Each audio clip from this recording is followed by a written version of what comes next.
അങ്ങേപോലെ ഒരാൾ സംസാരിച്ചു കൊണ്ടിരിക്കുമ്പോൾ ഇന്റർഫിയർ ചെയ്യുന്നതിൽ എനിക്കും വിഷമമുണ്ട്. അതിനകത്തെ കണ്ടൻസിലോട്ട് പിന്നെ നമുക്ക് പോകാൻ കഴിയില്ല. അങ്ങേപോലുള്ള ഒരു നീതിമാൻ ആ ചെയറിൽ ഇരുന്നുകൊണ്ട് ഇരിക്കുന്ന ഘട്ടത്തിൽ ഇത്തരമൊരു കാര്യം സംഭവിക്കാൻ പാടുണ്ടോ എന്നുള്ളതാണ്. അതുകൊണ്ട് തന്നെയാണ് ബഹുമാനപ്പെട്ട പ്രതിപക്ഷ നേതാവ്. സർ, ഇവിടെ നാം ശ്രദ്ധിക്കേണ്ട ഒരു കാര്യം, പുതിയ ബജറ്റിന്റെ ഷെഡ്യൂൾ അവതരിപ്പിക്കുമ്പോൾ അതിനകത്ത് ഫിനാൻസ് ബില്ലുണ്ടായിരുന്നില്ല. അത് കാണിക്കുന്നത് പുതിയ നികുതി നിർദ്ദേശം ആലോചിച്ചില്ല എന്നാണ്. അപ്പോൾ പുതിയ നികുതി നിർദ്ദേശത്തെക്കുറിച്ച് യാതൊരു ആലോചനയും ഈ ബജറ്റ് തയ്യാറാക്കുമ്പോൾ തന്നെ ഉണ്ടായിരുന്നില്ല എന്നാണ് വ്യക്തമാകുന്നത്. പക്ഷേ ഒരു സ്വകാര്യ മദ്യ കമ്പനിക്ക് അമിതമായ ലാഭം കൊയ്യാൻ പറ്റുന്ന അവസരം മെല്ലെ ഇതിൽ തിരികിയിരിക്കുകയാണ്. ഇത് ഗൗരവമായ വിഷയമാണ്. സർ, നാം കാണേണ്ടത് 251% നിലവിലുള്ള നികുതി, അതാണ് 120%ആക്കി കുറക്കുന്നത്. സർ, 131% കുറവ്. സർ, എന്തിനു വേണ്ടിയാണിത്? ആർക്കു വേണ്ടിയാണിത്? നമ്മുടെ നാട്ടിലുള്ള സാധാരണക്കാർക്ക് ഇതുകൊണ്ട് എന്താണ് ഗുണം? സാധാരണ ജനങ്ങൾക്ക് എന്താണ് ഗുണം?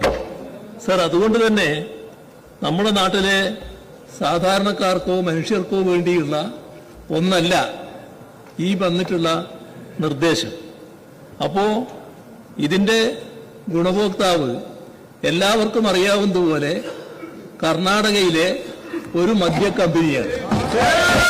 ഇവിടെയാണ് പ്രശ്നം. സർ, ഇവിടെയാണ് പ്രശ്നം.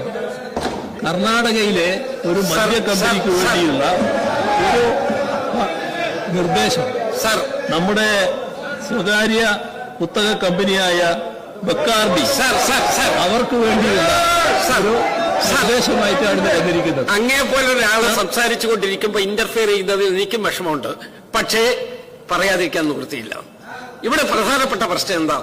അടിയന്തര പ്രമേയത്തിലുള്ള സാധ്യത ഒഴിവാക്കി. അതിനകത്തെ കണ്ടൻസിലോട്ട് പിന്നെ നമുക്ക് പോകാൻ കഴിയില്ല. അങ്ങക്ക് വാക്കൌട്ട് ഉണ്ടെങ്കിൽ അങ്ങക്ക് ആ കാര്യം ഒരു വിവരം പറഞ്ഞ് വാക്കൌട്ട് നടത്തുന്നതിന് സ്വാതന്ത്ര്യമുണ്ടോ? സർ, ഞാനൊരു കാര്യം പറയാ. ഇതുമായി ബന്ധപ്പെട്ട ഫയൽ നീക്കം അതിദ്രുതഗതിയിൽ നടക്കുന്നുവെന്നാണ് മാധ്യമങ്ങൾ റിപ്പോർട്ട് ചെയ്തിരിക്കുന്നത്. ഇത് വളരെ ഗുരുതരമായ ഒരു പ്രശ്നമാണ്. അങ്ങേപോലുള്ള ഒരു നീതിമാൻ ആ ചെയറിൽ ഇരുന്നുകൊണ്ട് ഇരിക്കുന്ന ഘട്ടത്തിൽ ഇത്തരമൊരു കാര്യം സംഭവിക്കാൻ പാടുണ്ടോ എന്നുള്ളതാണ്. അതുകൊണ്ട് തന്നെയാണ് അങ്ങയിൽ നിന്ന് ഞാൻ നീതി ചോദിച്ചുകൊണ്ടേയിരിക്കുന്നത്. സർ, നമ്മുടെ നാട്ടില് സോഫ്റ്റ് ഡ്രിങ്ക് പോലെ സാർവത്രികമാക്കാനാണ് പോകുന്നത്. ഇതാണ് ഗൗരവമായ തരത്തിലും ഇത് അനുവദിക്കാൻ പറ്റില്ല. നമ്മുടെ നാടിന് വലിയ ഗുരുതരമായ പ്രത്യാഘാതം അതാണ് സംഭവിക്കുന്നതെന്ന് നാം കാണണം. ഇന്നും നാളെയുള്ള ചർച്ചകളിൽ നമുക്ക് ഈ കാര്യങ്ങളെ കുറിച്ചൊക്കെ പറയണമെന്നുണ്ടെങ്കിൽ പറയാം. ഏതായാലും ഇത് കൺക്ലൂഡ് ചെയ്യും. അങ്ങയുടെ റൂളിംഗ് ആണെങ്കിലും ഇതിന്റെ പിന്നിലുള്ള താല്പര്യം നമുക്ക് ഗവൺമെന്റിന്റെ നിലപാടാണ് എന്നുള്ളത് എല്ലാവർക്കും അറിയാലോ. അപ്പോ അതുകൊണ്ട് തന്നെ അങ്ങനെ ഒരു നിലപാടിലേക്ക് അങ്ങ് കഠിനമായി നിൽക്കരുത് എന്നാണ് എനിക്ക് അഭ്യർത്ഥിക്കാനുള്ളത്. അതല്ല, ഞാൻ നിയമവും ചട്ടവും കീഴ്വഴക്കങ്ങളും മാത്രമാണ് പറഞ്ഞിട്ടുള്ളത്. അതിനേക്കാൾ അപ്പുറത്ത് ഞാൻ നമ്മുടെ യുവാക്കളെയും വിദ്യാർത്ഥികളെയും ഒക്കെ ലഹരിയിലേക്ക് തള്ളിവിടുന്ന ഒരു പ്രശ്നമാണ്. ഇപ്പൊ ലഹരിയെ കുറിച്ച് ബഹുമാനായ ആഭ്യന്തരമന്ത്രി പറഞ്ഞു കഴിഞ്ഞതേ ഉള്ളൂ. ലഹരിയുടെ ആപത്തിനെ കുറിച്ച്.